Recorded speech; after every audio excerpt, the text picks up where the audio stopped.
When I think of the phrase own it, I look at it as a journey rather than a destination. A few years ago, my perception of a woman who owns it would have been a woman who is always fearless and confident and always looks like she has it figured out. Essentially, I would have thought of Beyonce, and I'm sure none of you in this room would disagree with me. But since then, my views on that have changed. I want you all to take a second and to think of one woman that to you is the epitome of perfection. Whatever that means to you. So take a second and think of that woman. This woman, she might be an activist, a role model, or somebody you know personally. Did everyone think of someone?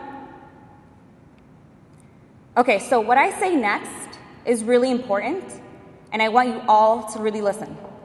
And it may be shocking to some of you. That woman you're thinking of, she's a human being.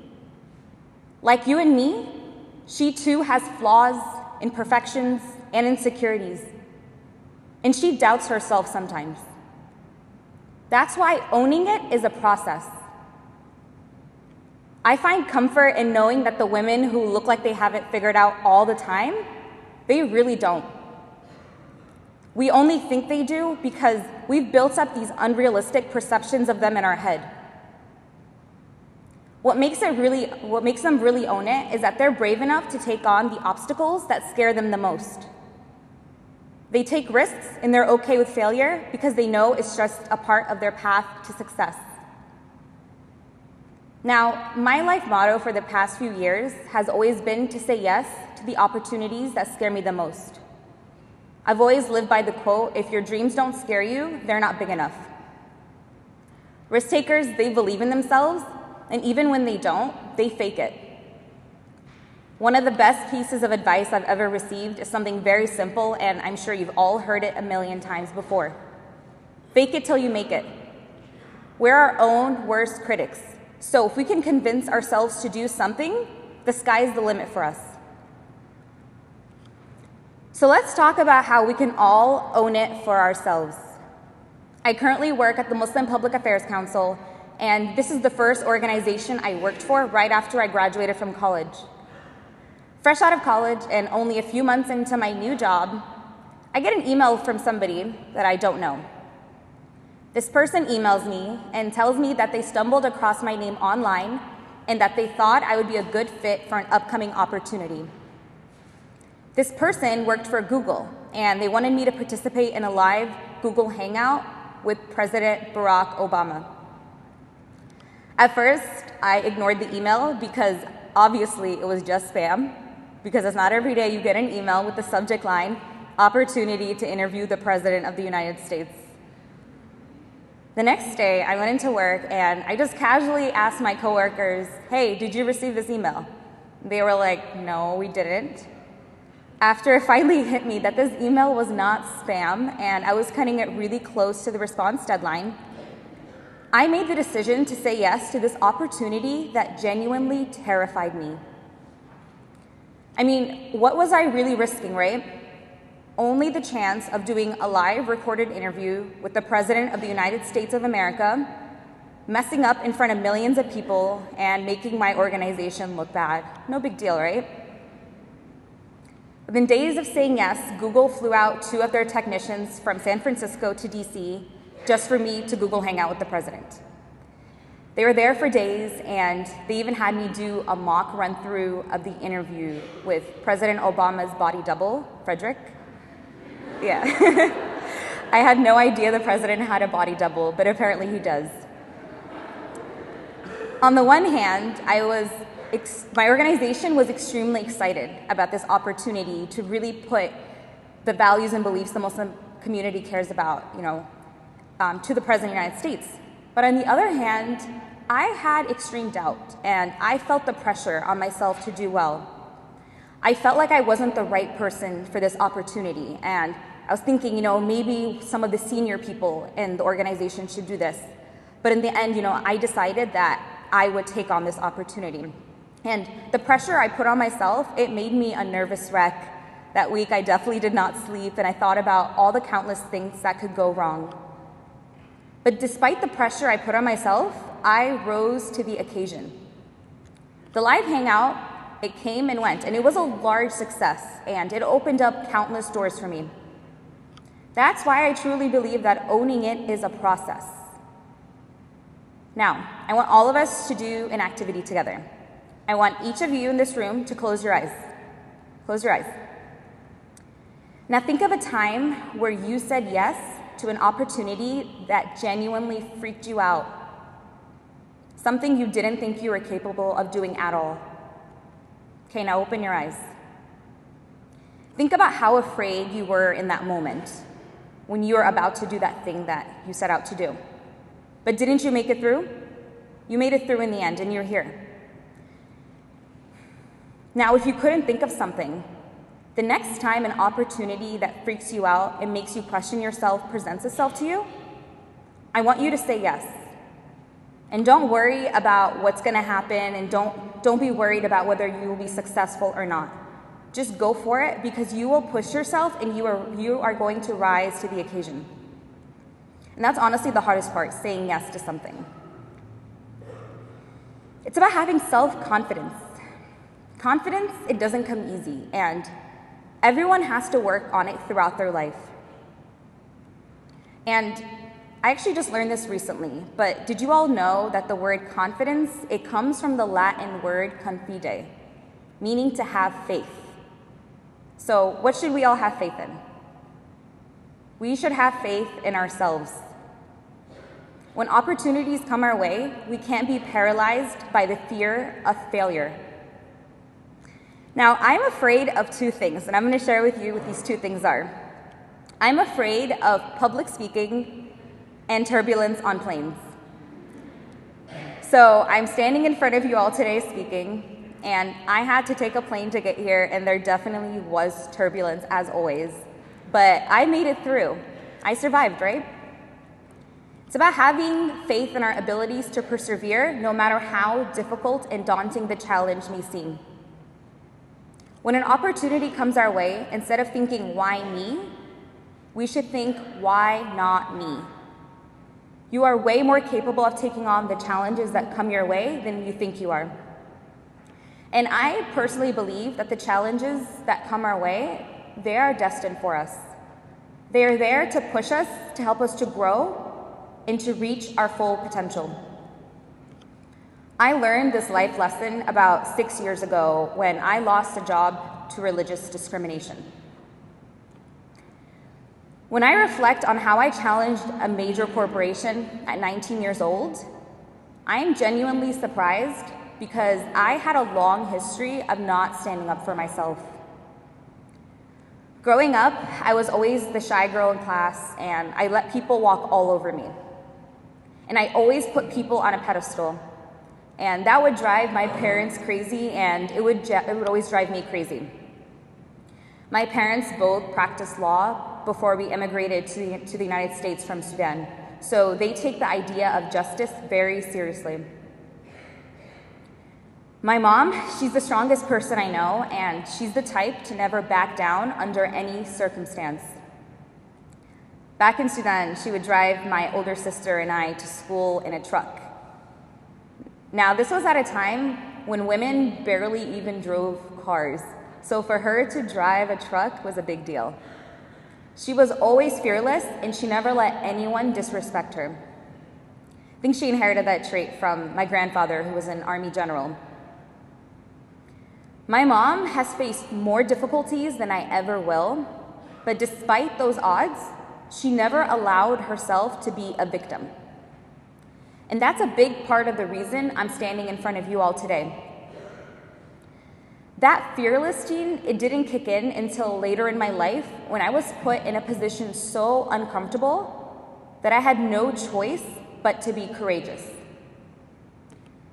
Before my junior year of college, I applied for a summer job to work at the airport, and I got a job working with Air France. On my first day of work, I was surprised by a question. Are you willing to remove your headscarf? If not, we will have to let you go. I refused, and I was let go within an hour. I'll be honest with you guys. At first, I didn't march courageously up to the manager and demand that he give me my job back. Instead, I walked out disappointed, hurt, humiliated, and feeling inferior, like I was a second-class citizen. I was in tears as I tried to explain to my mom over the phone what happened to me. It wasn't until later that I had the time to fully process what happened, and I realized that I experienced blatant discrimination. And I went back to confront the airline's management about this. It didn't occur to me at the time that I would be embarking on a rocky 2-year journey fighting against a corporation's discriminatory dress code policies. And it was really hard for me. But my dad, he would constantly remind me that this obstacle was in my path for a reason and that I had a responsibility to do something about it. A couple days after I refused to remove my hijab, I went to Friday prayer at my local mosque, and coincidentally, I came across a table set up by the U.S. Equal Employment Opportunity Commission. After I spoke to the representative, the EEOC immediately asked me a question after they opened up an investigation. She asked me, "What do you hope to gain out of this?" And without hesitation, I responded, "I want to make sure that no one will have to choose between their job and their faith." 2 years into my case, the airline offered to settle, but there was a catch. They were not going to change their uniform policy, and on top of that, they had the audacity to tell me that I couldn't share my story with anyone ever again. And of course, I refused to sign that agreement. Imagine someone not only wronging you, but also telling you that you're not allowed to talk about it. The main reason I challenged the airline's discriminatory practices was to create real policy change and to educate others by using myself as an example. I firmly refused to sign the agreement, and in the end, my persistence paid off, even though it was a hard journey. The airline firmly agreed to every one of my terms, and most importantly, they agreed to make religious accommodations in their uniform dress policy across the United States. And that's something I really did not expect. Now, this policy change, no matter how small in the bigger scheme of things, is my personal contribution to society so far. Early on in my case, if someone had told me that this experience would eventually lead to a nationwide dress code policy change at this airline, I wouldn't have believed them. And even today, I'm not fearless. I just refuse to be a victim of my own fear. I refuse to assume the role of a victim with any obstacle I face in my life. So I want you all to think for a second. What will your contribution to your community and to the world be? We all have a big role to play, no matter how small you may think it is. And if we can improve the life of just one other person, consider that a great success. Had I signed that first settlement agreement, I wouldn't have been able to share my story at the National Civil and Human Rights Museum in Atlanta with others who had their rights threatened. I wouldn't have been able to share my story at the White House with a group of 100 American Muslim high school girls who felt like they didn't belong in their own country. I wouldn't have been permitted to tell my story last year in person to President Obama. And I wouldn't be standing in front of you all today, again telling my story. Now, our stories, they matter, and they're worth more than all the money in the world. Our narratives, they're not for sale. A famous Palestinian poet once said that if you want to dispossess a people, the simplest way to do it is to tell their story for them. And no one knows your story better than you do. One of my favorite authors, Chimamanda Adichie, she explains that quote by the Palestinian poet in a really interesting way. She says that people will start the story of the United States with the arrows of the Native Americans and not with the arrival of the Europeans. She says that people will start the story of Africa by talking about the failure of the African state and not with the colonial creation of the African state. You see, both times you end up with a very different story. And that's exactly why we can't allow anyone to rob us of our right to tell our stories ourselves. One of my earliest personal life struggles was when I made the decision to start wearing the hijab, which is the headscarf. When I was making that decision during my freshman year of college, I was very conflicted. I felt very insecure about what people think of me, and the world we lived in and still live in today did not make it easy for me to want to publicly display my faith. And I actually grew up trying to hide my faith a lot of times. I remember in elementary school when kids would ask me, "What did you get for Christmas?" Instead of just, saying I'm Muslim, I don't celebrate Christmas, I would come up with some fake elaborate story about which gifts I got that year. Or in high school, when a friend who knew I was Muslim saw a girl in our class who was wearing a headscarf, she asked me, "Does your mom also wear the hijab?" And I responded, "No, we're not that kind of Muslim." I don't actually know what I meant by that statement, but what I do know is that I was ashamed of my identity. And then later in college, the summer before I started my freshman year, I participated in a program with other students. And one day I was sitting with my new friends, and they started to talk about the Muslim students in the program, and they were making fun of them. And I'm really ashamed of myself that I didn't stand up for them. Another day came by, and my new friends again started to make fun of the Muslim students and how they dressed and acted differently. And I realized they were saying these things in front of me because they didn't know I was a Muslim too. So I decided to say something. I said, "I'm Muslim, right?" And they had no words because at that point their intolerance was exposed. And that was the last time I ever heard them make fun of the Muslim students in front of me again. And that was also the last time I stopped being apologetic for my identity. I no longer was apologetic for it. Over the course of a few months, I started to study my faith more, and I gained an appreciation for the hijab and the women who wore it. So one day, I decided to see what life would be like if I just wore the hijab for a couple hours around campus. I wondered if people would look at me differently or just treat me differently. And I had planned on wearing the hijab for just one evening, but at the end of the night, I decided to continuously wear it. The next day, I got up and I knew I had to go to class, but I was very insecure and I was staring at the ground and avoiding all eye contact with other students on the way to class. And I went, and at first no one said anything. And then one boy in front of the entire class and the professor decided to say, "Why are you wearing a headscarf?" My timid response was, "I don't know." And honestly, I was caught off guard, and now looking back at it, why did he care? Why did he feel like he needed to ask me that question in front of everyone? And why did it matter to him that I was wearing something on my head? It got me to realize that, no matter how a woman dresses, someone will always have an opinion about it. The reasons I wear the hijab have evolved over time. My first reason for wearing it has always been for God. I also find the meaning of the hijab to be very beautiful. And over time, the hijab has become my ultimate feminist declaration. For many women, hijab, it represents modesty both internally and externally. It's about finding empowerment by reducing sexualization and the objectification of our bodies. Today, when people hear the word hijab, they see it as a systematic oppression of women.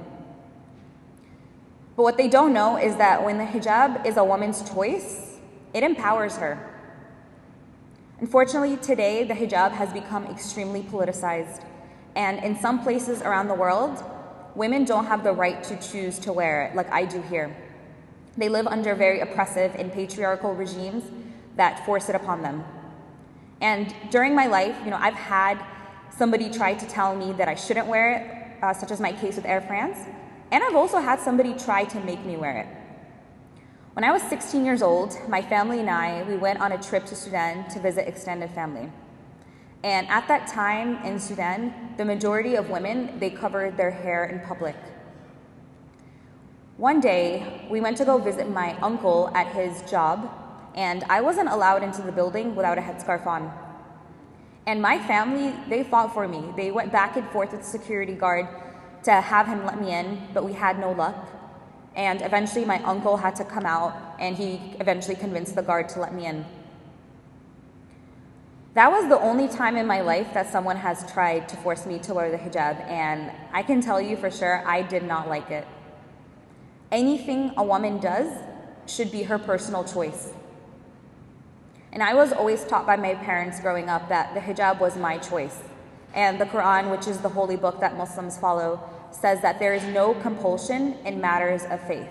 So when it comes to religion, no one can force you to do anything. It's your choice. And when I made that decision to wear the hijab, one of my closest friends, she said something to me that has stuck with me until now. She said, "Riham, you're now going to stand for something." And I didn't know it at the time, but those words would ring true throughout my life.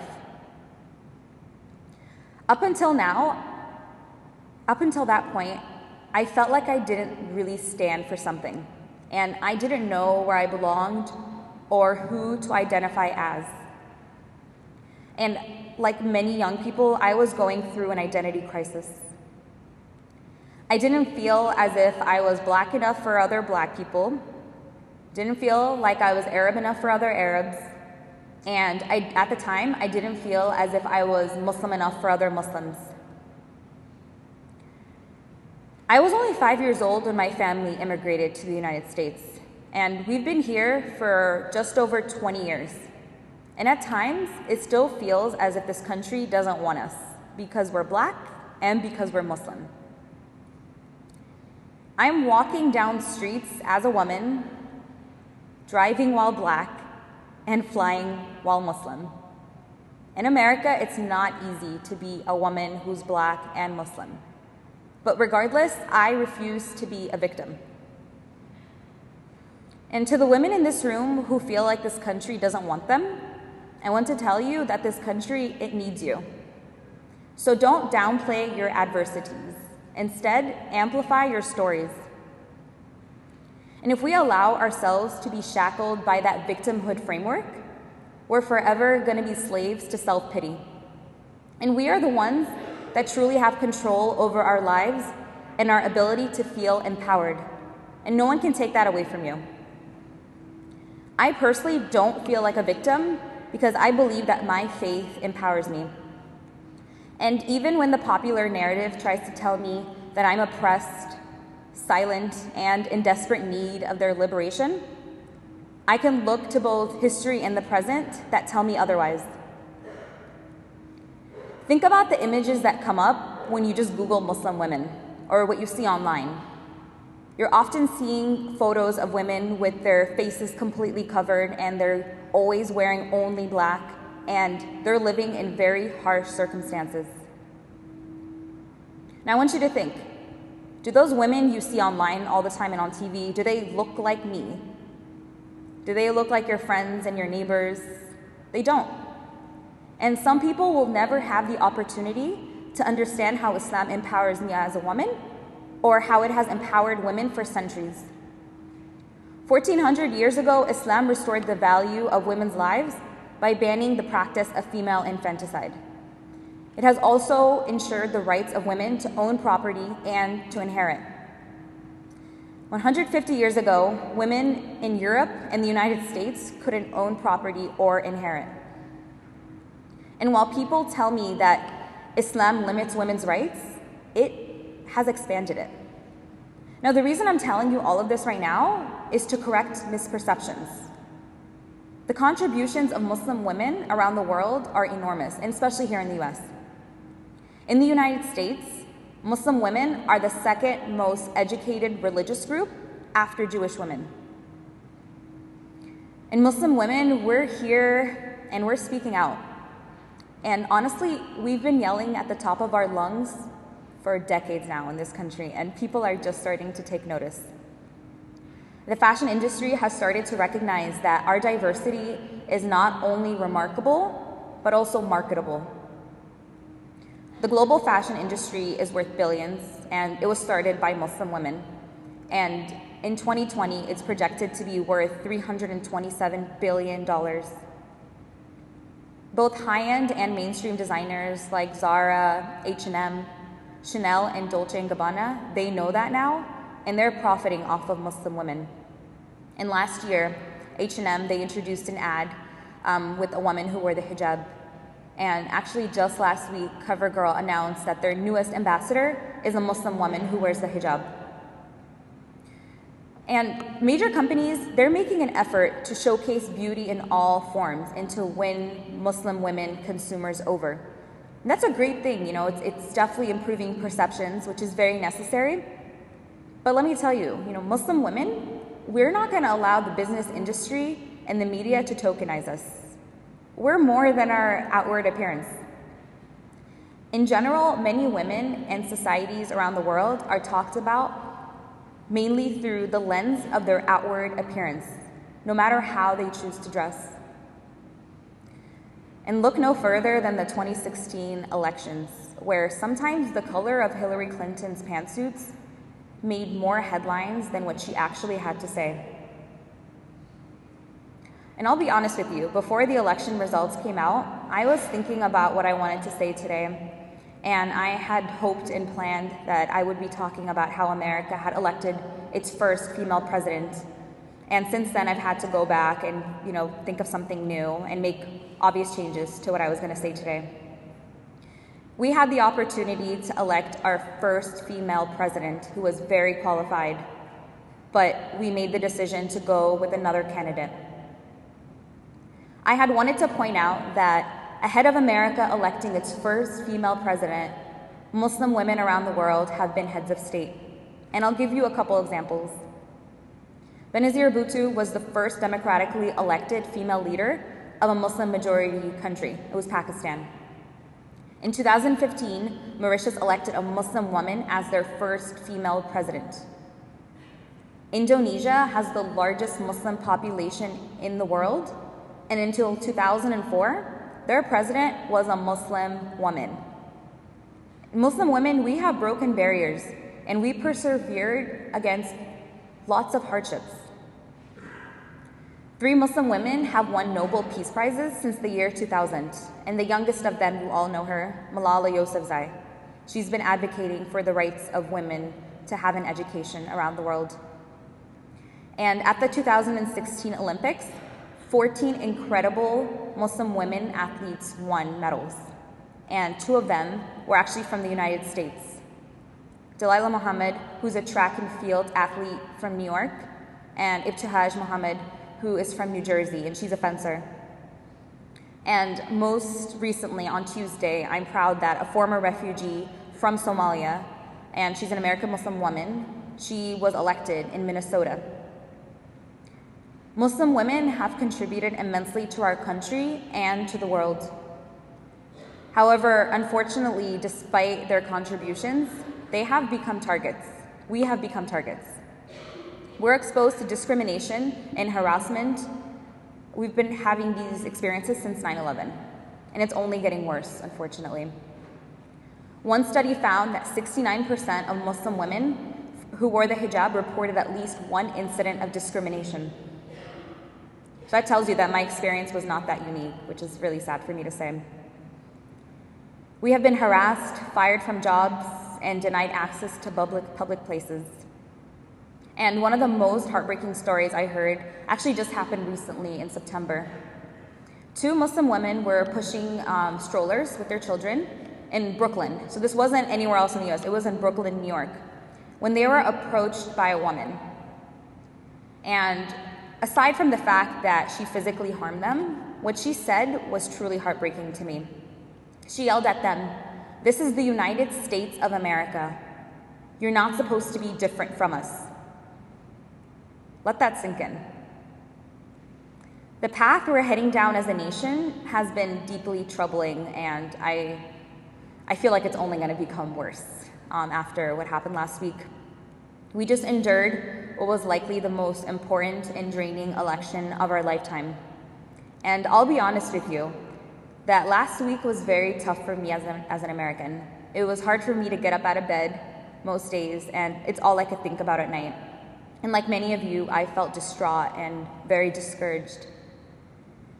It's difficult for me to believe that we just elected a person who sees me as subhuman and who denies the value of women, the disabled, members of the LGBTQ community, and people of color. But regardless, the people have spoken, and this is a democratic election, so I accept the results. But I'm not going to be silent about the fact that for over a year, Donald Trump spewed divisive rhetoric. He tried to turn me against my fellow Americans, and he tried to turn my fellow Americans against me. He talked about how he would ban Muslims from this country, and he insulted those with disabilities, and he joked about sexually assaulting women, and that's not okay. But that said, I still have hope and faith in our country. America is the greatest country in the world, and we have a very strong democracy, and our country is rooted in freedom of religion. The same country where I experienced discrimination a couple years ago came to my defense when I needed it the most.